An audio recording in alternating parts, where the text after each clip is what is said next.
காலமுறை ஊதியம், ஓய்வூதிய உயர்வு உள்ளிட்ட 13 அம்ச கோரிக்கைகளை வலியுறுத்தி நாமக்கல் மாவட்ட ஆட்சியர் அலுவலகம் முன்பு திடீர் சாலை மறியல் போராட்டத்தில் ஈடுபட்ட சத்துணவு பணியாளர்களை போலீசார் கைது செய்திருக்கிறார்கள்.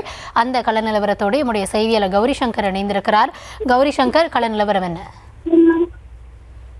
கௌதமி, நாமக்கல் மாவட்டத்தில் தேர்தல் வாக்குறுதி 313 நிறைவேற்ற கோரி தமிழ்நாடு சத்துணவு ஊழியர் சங்கம் சார்பாக நாமக்கல்லில் உள்ள பூங்கா சாலை பகுதியில் ஆர்ப்பாட்டத்தில் ஈடுபட்டார்கள். இந்த நிலையில் திடீரென அவர்கள் சாலை மறியலிலும் ஈடுபட்டார்கள். தமிழக அரசுக்கு எதிராக கோஷங்களை எழுப்பி சாலை மறியலில் ஈடுபட்ட சுமார் 300க்கும் மேற்பட்ட சத்துணவு ஊழியர்களை கைது செய்து தற்போது தனியார் மண்டபத்தில் அடைத்துள்ளார்கள்.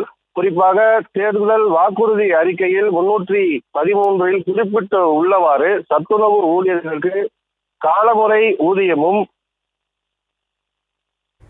பாதுகாப்புடன் கூடிய ஓய்வூதியமும், பணிக்கொடை அமைப்பாளர்களுக்கு 5 லட்சமும், சமையல் உதவியாளர்களுக்கு 3 லட்சம் உள்ளிட்ட வாழ்வாதார கோரிக்கைகளை நிறைவேற்றாமல் மெத்தனம் காட்டும் தமிழக அரசை கண்டித்துதான் இந்த சத்துணவு ஊழியர் சங்கம் பல கட்ட போராட்டங்களை நடத்தியும் இதுவரை அரசு செவி சாய்க்காததால் திடீரென இந்த ஊழியர்கள் 300க்கும் மேற்பட்டோர் சாலை மறியலில் ஈடுபட்டதால் அவர்களை தற்போது காவல்துறையினர் கைது செய்து தனியார் மண்டபத்தில் அடைத்துள்ளார்கள்.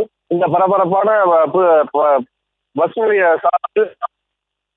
சாலை மறியலில் ஈடுபட்ட சத்துணவு ஊழியர்களால் இங்கு தற்போது ஒரு அரை மணி நேரமாக போக்குவரத்து பாதிப்பு ஏற்பட்டது.